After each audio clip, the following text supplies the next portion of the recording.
Kanina habang ako ay nagdarasal sa madaling araw, nagpakita sa akin ang Birhen ng Lourdes ng isang panalangin na magbabago sa inyong buhay sa loob ng 9 araw. Ang nakita ko ay umuga sa aking kaluluwa. Ang panalangin na ito ay magdadala ng milagro sa inyong pamilya, milagro sa inyong kalusugan, at milagro sa inyong mga pangarap. Ang Birhen ng Lourdes ay naghahanda para sa inyo ng isang biyaya na matagal na ninyong hinihingi. Ang bawat isa sa inyo na nakikinig ngayon ay nakatakdang makatanggap ng pagbabago na hinahanap ninyo. Nakikita ko na kayo ay may pinagdadaanan, may nawawala sa inyong buhay, at ang Birhen ng Lourdes ang susi para mahanap ang lahat ng iyon. Manatili kayong nakatutok hanggang sa huli dahil ang panalangin ibabahagi ko ay napakahalaga. Ito ang magiging gabay nyo para mahanap muli ang inyong sarili, ang inyong kapayapaan, at ang inyong direksyon sa buhay. Mga minamahal kong kapatid sa pananampalataya, kayo ay narito ngayon dahil sa isang dahilan. Hindi ito nagkataon lamang. Ang Birhen ng Lourdes mismo ang gumagabay sa inyo para pakinggan ang mensaheng ito. Alam ko na marami sa inyo ang nawawalan ng pag-asa. Kayo na nahihirapan sa sakit na tila walang lunas, kayo na nawalan ng trabaho, at hindi alam kung saan kukunin ang susunod na kakainin, kayo na naghahanap ng kapayapaan sa loob ng inyong tahanan na puno ng kaguluhan. Ang panalangin ito ay para sa inyong lahat. Ang Birhen ng Lourdes ay nakikita kayong naghahanap ng tulong, naghahanap ng kasagutan, at naghahanap ng paggabay. Ang mga biyaya ay naghihintay para sa inyo. Ang banal na kasulatan ay nagsasabi sa atin sa Mateo 7:7, humingi kayo, at kayo'y bibigyan, humanap kayo, at kayo'y makasusumpong, kumatok kayo, at kayo'y pagbubuksan. Ito ang pangako ng ating Panginoon.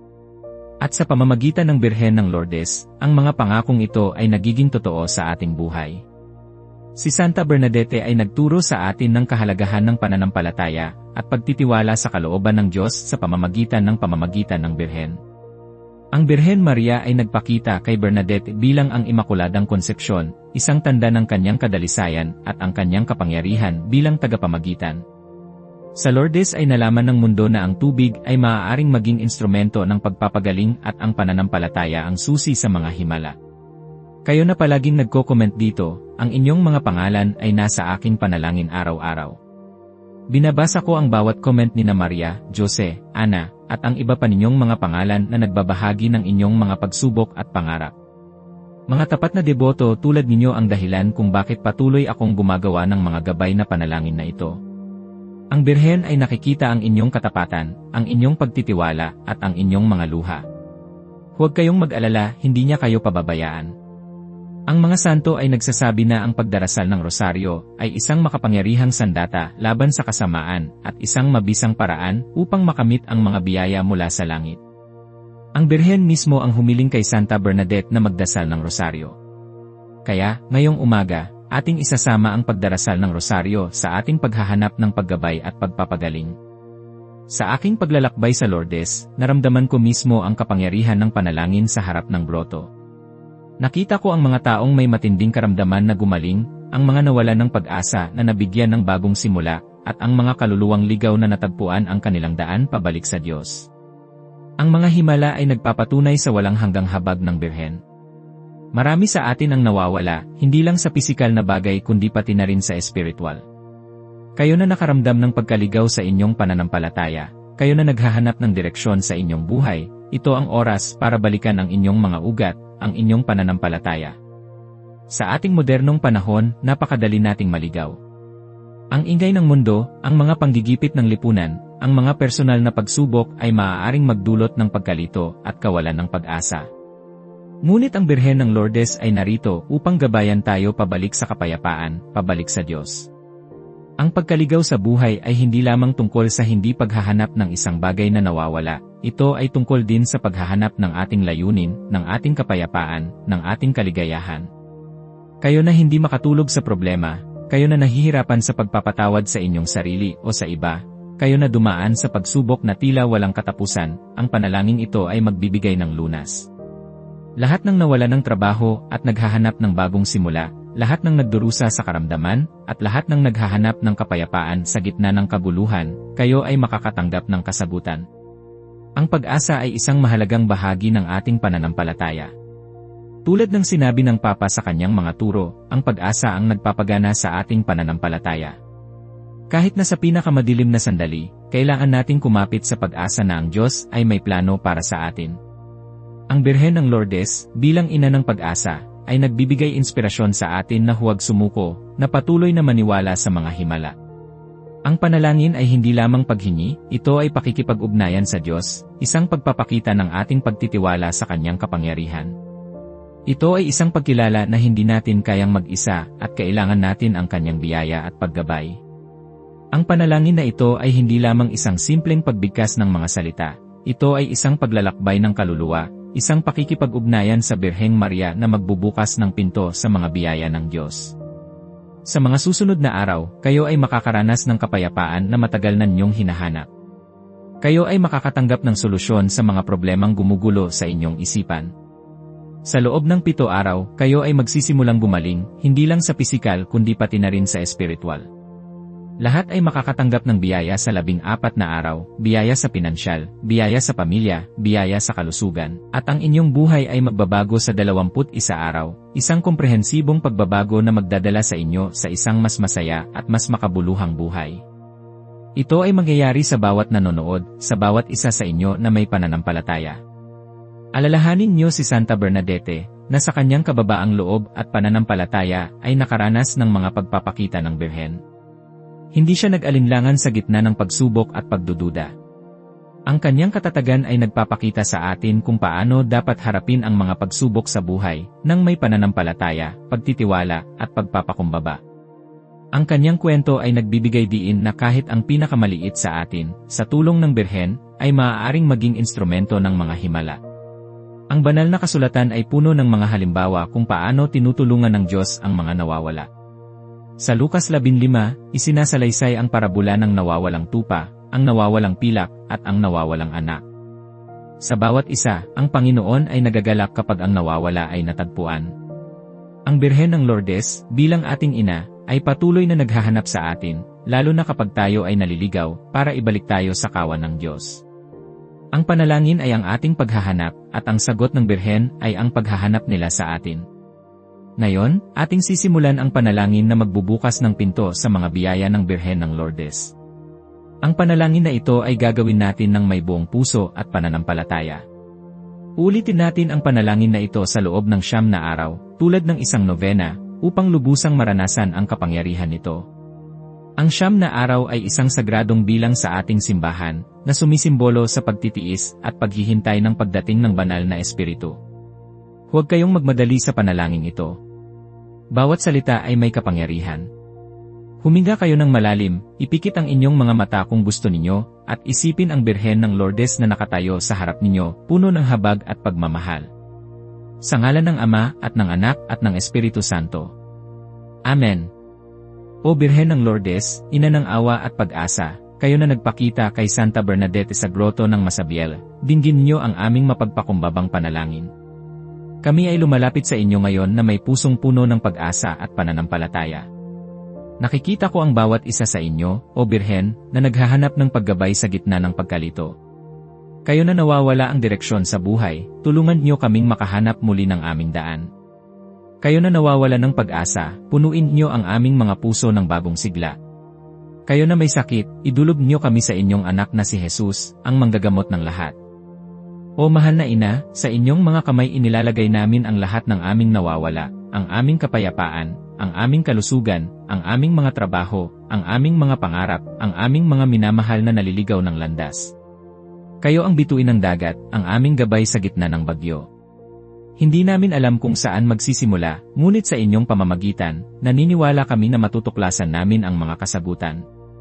Tulad ng ginawa ni Santa Bernadette, o Birhen, kami ay nagtitiwala sa inyong kapangyarihan. Tinuturuan niyo kami na ang tunay na kayamanan ay hindi sa material na bagay kundi sa pananampalataya at pagmamahal sa Diyos. Ang mga problema ng modernong buhay, ang pagkawala ng koneksyon sa kapwa, ang paghahanap ng kahulugan, ang Birhen ng Lourdes ay nagbibigay sa atin ng lunas. Ipinapaalala ninyo sa amin na ang panalangin ang tulay sa pagitan ng langit at lupa, at sa pamamagitan nito, ang mga nawawala ay matutuklasan. Idalangin niyo kami, o Birhen ng Lourdes, para mahanap namin ang aming nawawalang pananampalataya, ang aming nawawalang pag-asa, at ang aming nawawalang pagmamahal. Ikaw na puno ng biyaya, ipagkaloob niyo sa amin ang kaloob ng katatagan upang harapin ang mga pagsubok. Tulungan niyo kaming maging mas mapagkumbaba, mas mapagmahal, at mas may pananampalataya. Ang bawat isa sa inyo na nanonood, ramdamin niyo ang pagmamahal ng Birhen ngayon. Ang kanyang mga kamay ay nakaunat para sa inyo. Ngayon, tayo ay magdarasal ng isang Ama namin, isang Aba Ginoong Maria, at isang luwalhati para sa intensyon na mahanap ang lahat ng nawawala sa inyong buhay, sa inyong kaluluwa, at sa inyong pamilya.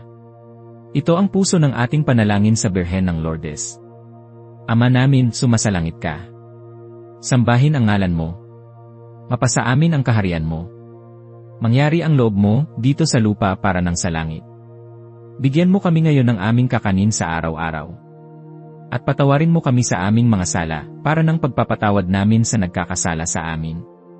At huwag mo kaming ipahintulot sa tukso, at iadya mo kami sa lahat ng masama. Amen. Aba Ginoong Maria, napupuno ka ng grasya, ang Panginoong Diyos ay sumasayo. Bukod kang pinagpala sa babaeng lahat, at pinagpala naman ang iyong anak na si Jesus. Santa Maria, Ina ng Diyos, ipanalangin mo kaming makasalanan, ngayon at kung kami mamamatay. Amen. Luwalhati sa Ama, sa Anak, at sa Espiritu Santo. Kapara noong una, ngayon at magpakailanman, magpasawalang hanggan. Amen. Ulitin natin ito ng may buong pananampalataya. Ang bawat isa sa inyo, ilagay ang inyong mga kamay sa inyong puso, at sabihin ito ng may lubos na pagtitiwala. Ama namin. Aba Ginoong Maria. Luwalhati. Muli, Ama namin. Aba Ginoong Maria. Luwalhati. Sa bawat pagbigkas ng mga panalangin ito, ang inyong puso ay lumalapit sa Birhen ng Lourdes. Nararamdaman ko sa puso na ang inyong mga pagdarasal ay dinidinig. Ang Birhen ay nagbibigay ng sagot, nagbubukas ng mga pinto, at gumagabay sa inyo patungo sa inyong nawawala. Sa mga sandaling ito ng panalangin, isipin ang isang bagay na talagang nawawala sa inyong buhay. Ito ba ay kapayapaan? Kalusugan? Kayamanan? O marahil, isang minamahal na tila naligaw ng landas? Ang Birhen ng Lourdes ay ang inyong kasagutan. Ang mga santo ay nagpatotoo sa kapangyarihan ng panalangin sa Birhen, tulad ni San Maximilian Kolbe na labis na deboto kay Maria at nakita ang Birhen bilang ang pinakamakapangyarihang tagapamagitan. Kanyang itinuro na sa pamamagitan ni Maria, tayo ay mas mapapalapit sa Diyos. Mga kapatid, ang mga suliranin sa modernong buhay ay maraming forma. Ang pagkabalisa, depresyon, pagkabahala sa pinansyal, pagkasira ng pamilya, at ang kawalan ng personal na kaligayahan. Ang lahat ng ito ay maaaring maging forma ng pagkawala. Kayo na nakikipaglaban sa mga problemang ito, ang Birhen ng Lourdes ay nagbibigay ng pag-asa. Sa Lourdes, ang mga tao ay naghahanap ng pisikal na paggaling, ngunit marami ang nakakatuklas ng mas malalim na paggaling ng espiritu. Ito ay dahil ang pananampalataya ay hindi lamang para sa katawan, kundi para sa buong pagkatao. Ang pananampalataya sa Birhen ay hindi nangangahulugan na hindi na tayo magkakaroon ng problema. Ibig sabihin, kahit may problema, mayroon tayong malalapitan, isang inang handang makinig at mamagitan para sa atin.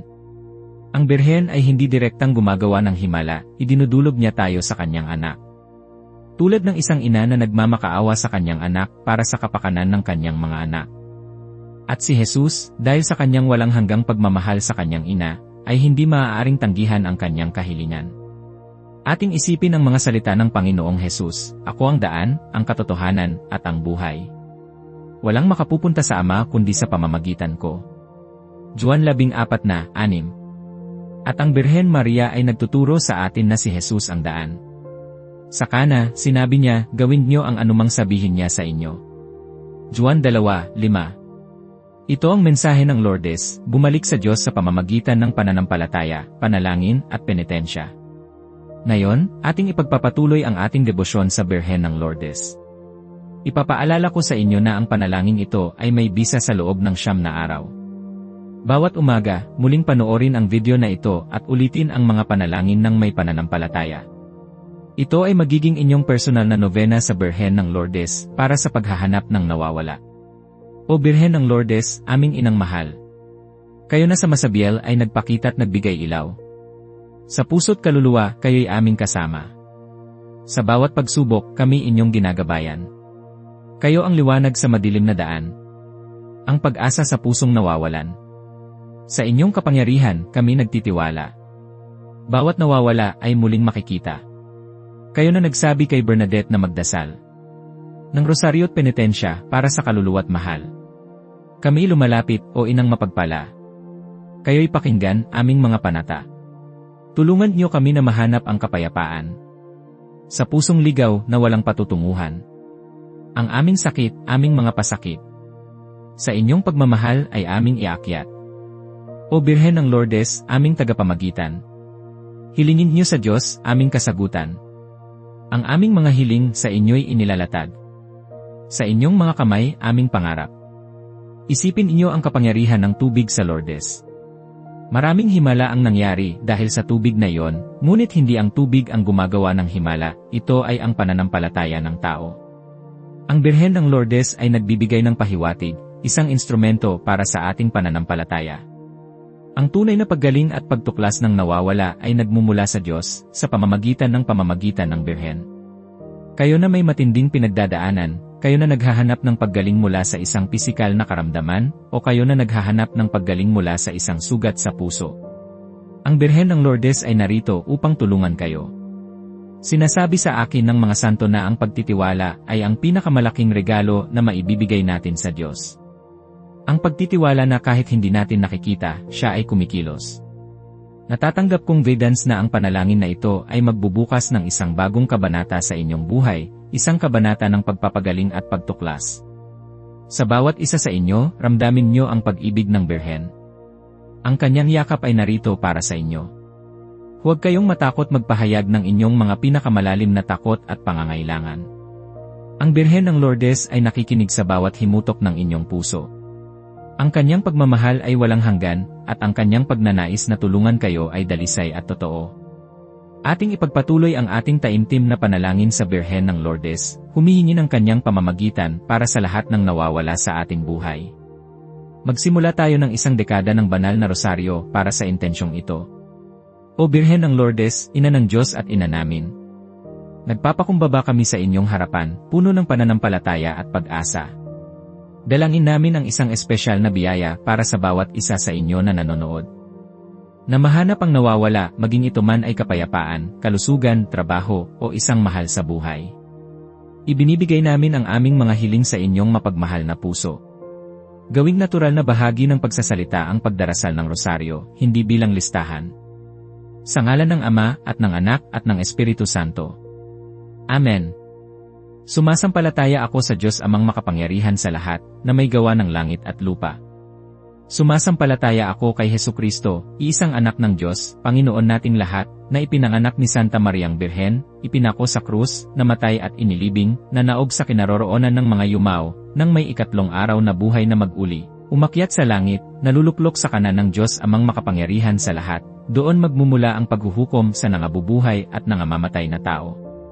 Sumasampalataya ako sa Espiritu Santo, sa banal na simbahang Katolika, sa kasamahan ng mga banal, sa kapatawaran ng mga kasalanan, sa pagkabuhay na mag-uli ng katawan, at sa buhay na walang hanggan. Amen.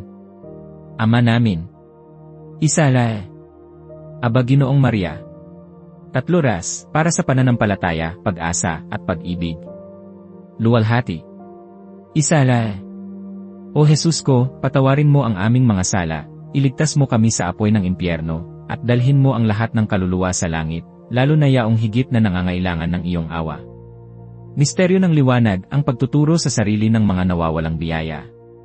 Ang Birhen ng Lourdes ay nagdadala sa atin sa liwanag ng Ebanghelyo. Ang unang misteryo ng liwanag, ang binyag ni Jesus sa Jordan. O Birhen ng Lourdes, tulungan niyo kaming mahanap ang aming pagkakakilanlan sa Diyos, na sa binyag ay tinawag tayong kanyang mga anak. Ama namin. Isalae. Aba Ginoong Maria. Isaserodas. Luwalhati. Isalae. O Jesus ko. Ang ikalawang misteryo ng liwanag, ang pagpapakita ni Jesus sa Kana. O Birhen ng Lourdes, tulungan niyo kaming mahanap ang aming nawawalang kagalakan at biyaya sa pang-araw-araw na buhay, tulad ng pagbabago ng tubig sa alak. Ama namin. Isalae. Aba Ginoong Maria. Isaserodas. Luwalhati. Isalae. O Jesus ko. Ang ikatlong misteryo ng liwanag, ang pagpapahayag ng kaharian ng Diyos. O Birhen ng Lourdes, gabayan niyo kami upang mahanap ang aming daan sa kaharian ng Diyos, sa pamamagitan ng pagbabalik loob at pananampalataya. Ama namin. Isalae. Aba Ginoong Maria. Isaserodas. Luwalhati. Isalae. O Jesus ko. Ang ikaapat na misteryo ng liwanag, ang pagbabagong anyo ni Jesus. O Birhen ng Lourdes, tulungan niyo kaming makita ang liwanag at mahanap ang pagbabago sa gitna ng kadiliman, tulad ng pagpapakita ng kaluwalhasyan ni Jesus. Ama namin. Isalae. Aba Ginoong Maria. Isaserodas. Luwalhati. Isalae. O Jesus ko. Ang ikalimang misteryo ng liwanag, ang pagtatatag ng Eukaristya. O Birhen ng Lourdes, tulungan niyo kaming mahanap ang aming sustento at lakas sa Eukaristya, ang tunay na pagkain ng kaluluwa. Ama namin. Isalae. Aba Ginoong Maria. Isaserodas. Luwalhati. Isalae. O Jesus ko. Mahal na Reyna, Ina ng awa, buhay, lugod at pag-asa namin, aba pinanalangan ka namin, ikaw nga ang tinatawag namin, kaming mga anak ni Eva na bumabanglok sa rito sa lupang bayang kahapis-hapis. Ay aba pintakasi ka namin, ilingon mo sa amin ang iyong mga matang maawain. At saka kung matapos yaring pagpanaw namin sa sanglibutan, ipakita mo sa amin ang iyong anak na si Jesus, ang pinagpalang bunga ng iyong sinapupunan. O malumanay o mapagpalang Birhen Maria. Ipanalangin mo kami, o Santa Maria Ina ng Diyos, nang kami maging karapat-dapat makinabang sa mga pangako ni Jesucristong Panginoon namin. Amen.